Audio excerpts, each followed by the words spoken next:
Hello students, Rajesh sir edu point में आपका स्वागत है। यदि आप मेरे चैनल पे नए हो तो सब्सक्राइब कर लीजिएगा।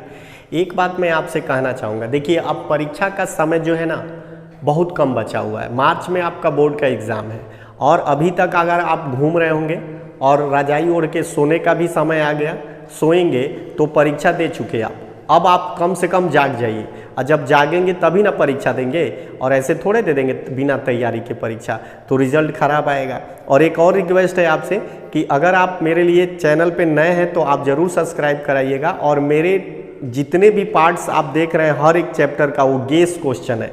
लगभग 80% मेरा क्वेश्चन आपके बोर्ड में लड़ेगा। मैं फालतू का ऐसा मैं नहीं पढ़ा रहा हूँ। परीक्षा के टाइम तक हर एक चैप्टर का हर एक सवाल जो होगा वो गेस क्वेश्चन होगा और महत्वपूर्ण प्रश्न ही आप तक पहुंचेगा। फालतू का टाइम नहीं है कि मैं फालतू का पढ़ाता रहूँ। फालतू का पढ़ाऊंगा लेकिन पेपर होने के बाद, जब मैं फुर्सत में हो जाऊंगा। अभी आपके लिए मैं मेहनत कर रहा हूँ ताकि आप बोर्ड में जाने वाले हैं और आप मेरे हर एक वीडियो को अच्छे से पढ़ें और अपने दोस्तों में भी शेयर करें और उनसे सब्सक्राइब करवाएं, ताकि वो भी इस वीडियो को देख सकें और उन्हें भी इसका लाभ हो सके। फ्री में मैं आपके लिए इतना मेहनत कर रहा हूं, तो इतना भी तो आपका फर्ज बनता है कि एक लाल बटन दबा दे सब्सक्राइब का, जिस बताऊंगा। लाइक भी करिएगा और कमेंट भी करिएगा, अच्छा लगे तो ज़रूर कमेंट करिएगा। चलिए मैं आपको एक कहानी बताता हूँ। एक बार की बात है ना, एक मजदूर फैक्ट्री में काम करते थे। वो बर्फ़ की फैक्ट्री थी। उस बर्फ़ में वहाँ बर्फ़ बनता था, तो रोज़ काम करने जाते। एक दिन की घटना है कि क्या हुआ कि अचानक वो गए, शाम हो गया था, सब लोग अपने घर चले गए थे मजदूर, वो भी चले गए। अचानक क्या हुआ कि जहाँ पे बर्फ़ जमता था उसी में वो बंद हो गया, यानी कि फाटक लॉक हो गया।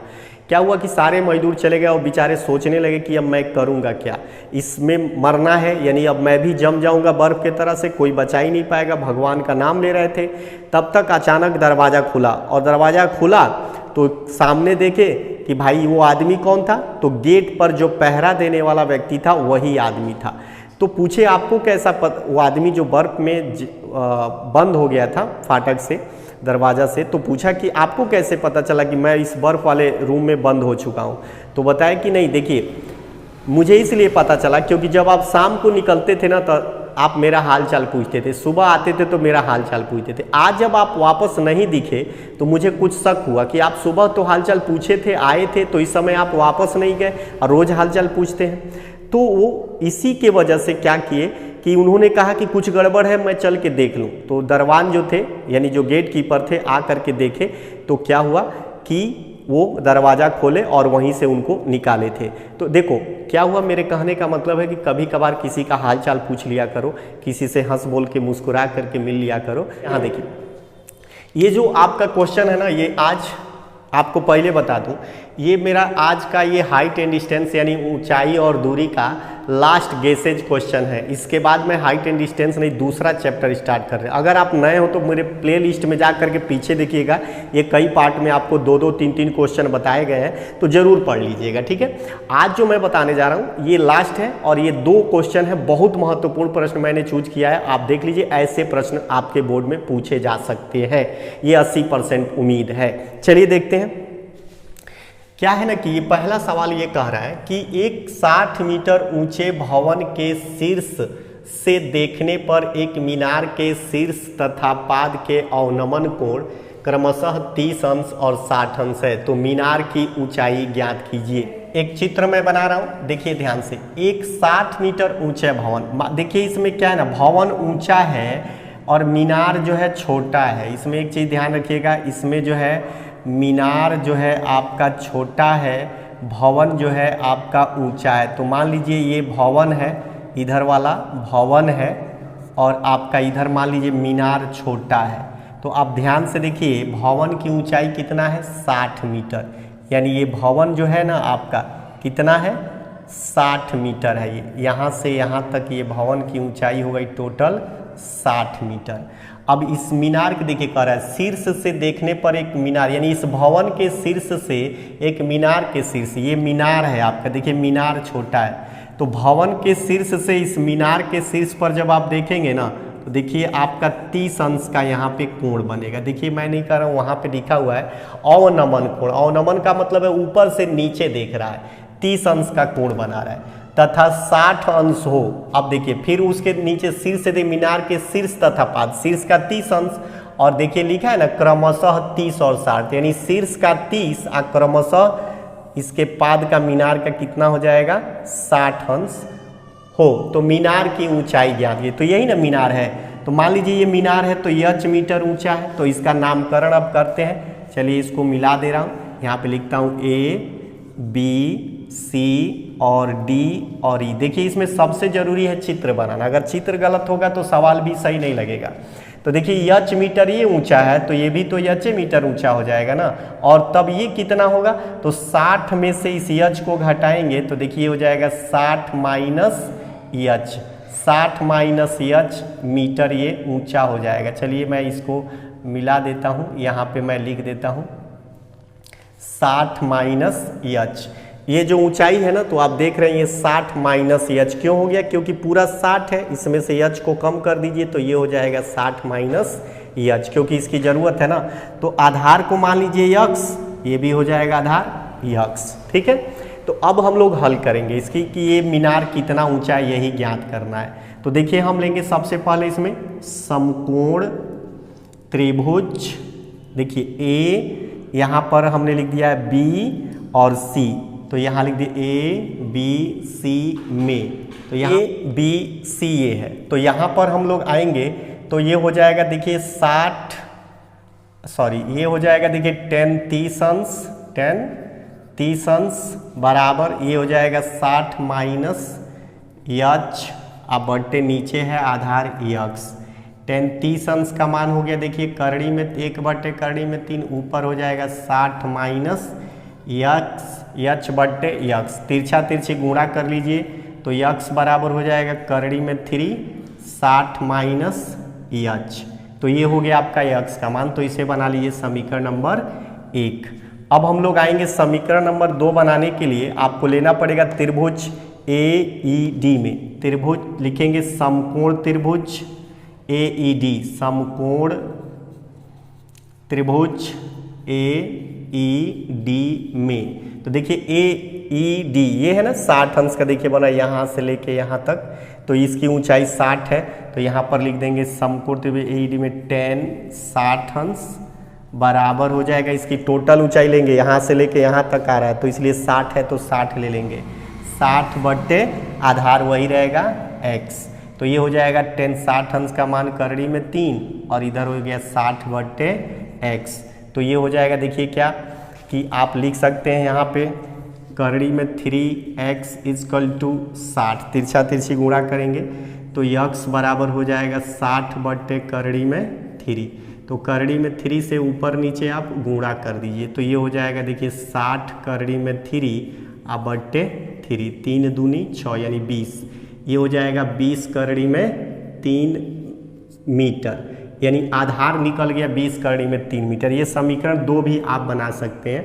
तो देखिए समीकरण 2 का मान समीकरण 1 में रख दिया जाए तो आपका h का मान निकल जाएगा। तो मैं यहाँ लिख रहा हूँ समीकरण 2 में, सॉरी समीकरण 1 में x बराबर 20 करड़ी में 3 रखने पर, तो देखिए यहाँ हमें h निकालना ना मीनार की ऊंचाई, इसलिए ऐसा रखना पड़ रहा है। तो यहाँ पे लिख देंगे x बराबर करड़ी में 3 60 माइनस h, तो x बराबर करड़ी में 3 और 60 और माइनस h, देखिए यहाँ पे लिख दे रहा हूँ, और x के जगह पे हम कितना लिख दें, देखिए ये चीज़ है x के जगह पे कितना लिख दें 20 करड़ी में 3, तो यहाँ पे लिख देंगे 20 करड़ी में 3, इसी x का मान इसी x के जगह पे रख देंगे तो देखिए ये कट जाएगा, यहाँ बचेगा 20 बराबर 60 माइनस h। तो अब h को इधर ला लीजिए और 20 को उधर ला के लेके चले जाइए, तो ये हो गया देखिए h बराबर 40, देख रहे हैं ना 40 मीटर हो गया, यानी मीनार की ऊंचाई निकल गई आपकी कितनी 40 मीटर, मीनार की ऊंचाई हो गया आपका देखिए 40 मीटर। तो इस तरह से आपने ये पहला सवाल हल कर लिया। अब हम लोग क्या करेंगे देखेंगे सवाल नंबर 2। तो सवाल नंबर 2 बहुत टेक्निकल सवाल है, इसे आपको अच्छे से समझना पड़ेगा तब जाकर के ये आपके समझ में आएगा, और ऐसे सवाल आपके परीक्षा में 6 नंबर के पूछे जाते हैं। तो मैं 2 तरीका बताऊंगा, मुंह जबानी भी निकाल सकते हैं और दूसरा हल करके भी निकाल सकते हैं। चलिए अब हम लोग दूसरा क्वेश्चन हल करते हैं। कह रहा है एक सीधा राजमार्ग एक मीनार के पाद तक जाता है। यहाँ समझिए एक सीधा राजमार्ग है, मान लीजिए कि आपका ये राजमार्ग हो गया, जो यहाँ पर एक मीनार खड़ा है और यहाँ राजमार्ग जो है ये राजमार्ग है, राजमार्ग लिख दे रहा हूँ, यहाँ पे राजमार्ग है जो एकदम ये सीधा आता है इस मीनार तक, ये आपका मीनार हो गया। देखिए तो क्या होगा कि जब ये यहाँ से गाड़ी ये आ रहा है राजमार्ग, तो यहाँ पर एक आदमी खड़ा है। देखिए मीनार के शिखर एक आदमी, उसके शिखर पर एक आदमी खड़ा है और वो आदमी एक कार को 30 अंश के अवनमन कोण पर देखता है, यानी कि आदमी जो है यहाँ पर खड़ा है, ये आदमी यहाँ पर देख रहा है कि यहाँ से एक 30 अंश का कोण बनाता हुआ, 30 अंश का कोण बनाते हुए एक कार आ रहा है। यहाँ पर एक कार है वो इधर के तरफ आ रहा है और वो देखता है तो जी मीनार के पाद की ओर एक समान चाल से चलता जाता है। 6 सेकंड बाद अवनमन कोण 60 अंश हो जाता है। देखिए यहाँ से यहाँ पहुँचने में उसको समय लगा 6 सेकंड, यानी 6 सेकंड में वो कहाँ पहुँच गया, इस बी बिंदु पे। मान लीजिए ए बिंदु है और ये बी बिंदु पे पहुँच गया और यहाँ से कितने अंश का कोण बना लिया, 60 अंश।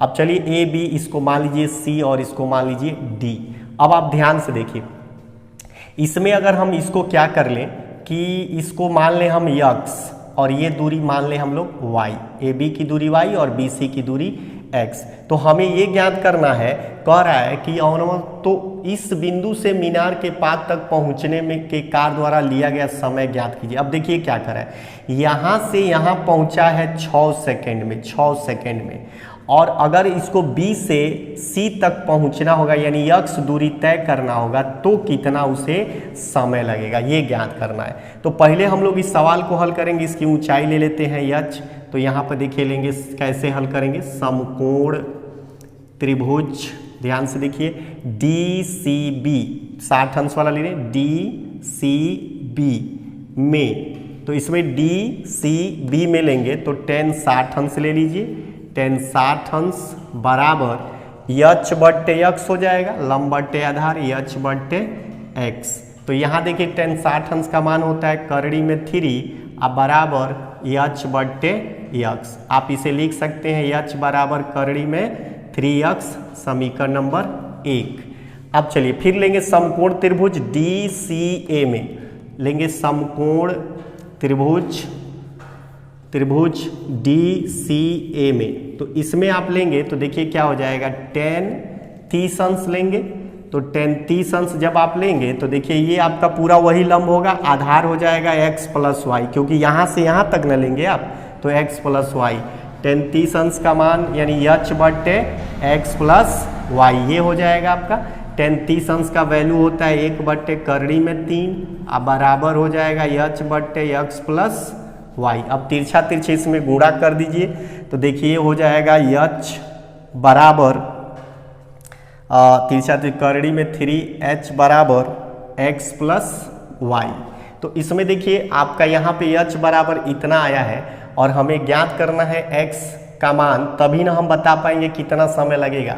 तो यहाँ पर देखिए अगर हम क्या करें कि इसमें h का वैल्यू रख दें, ठीक है, x, ये समीकरण 2 हो जाएगा, तो लिख दे रहे हैं x बराबर h बराबर करड़ी में 3x, क्योंकि तब फट से निकल जाएगा इसका मान करड़ी में 3x। तो यहाँ पर आप रखेंगे तो करड़ी में 3 गुणे करड़ी में 3x अब बराबर x प्लस y। ध्यान से देखिए तो ये हो गया 3x और ये हो जाएगा आपका x प्लस y।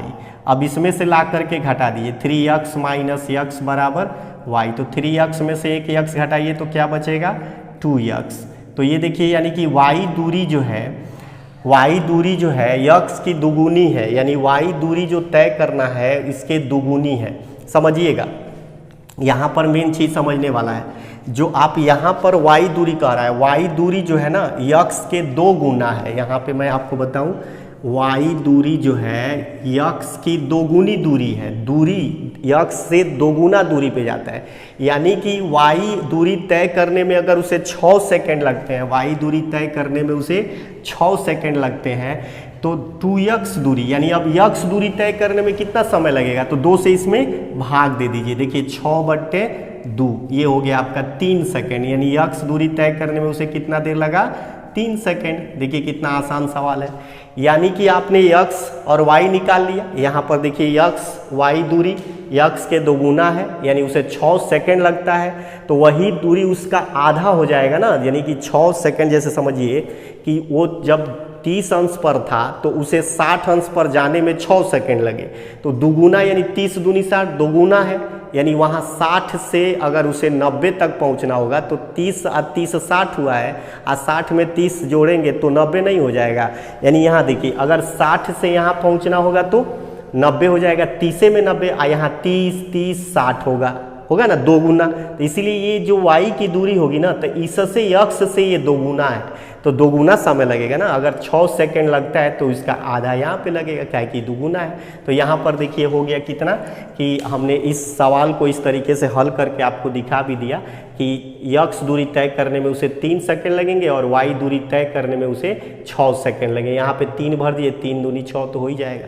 तो इस तरह से आपका ये सवाल समाप्त हुआ, और आज त्रिकोणमिति का और हाइट एंड डिस्टेंस भी समाप्त हुआ। इसके बाद दूसरा वीडियो आपको मिलेगा और दूसरे चैप्टर का मिलेगा मोस्ट इंपॉर्टेंट क्वेश्चन। एक बार और कह रहा हूँ, अगर नए हो तो सब्सक्राइब कर लीजिएगा, ठीक है। तो फिर मिलेंगे अगले चैप्टर में, अगले वीडियो में।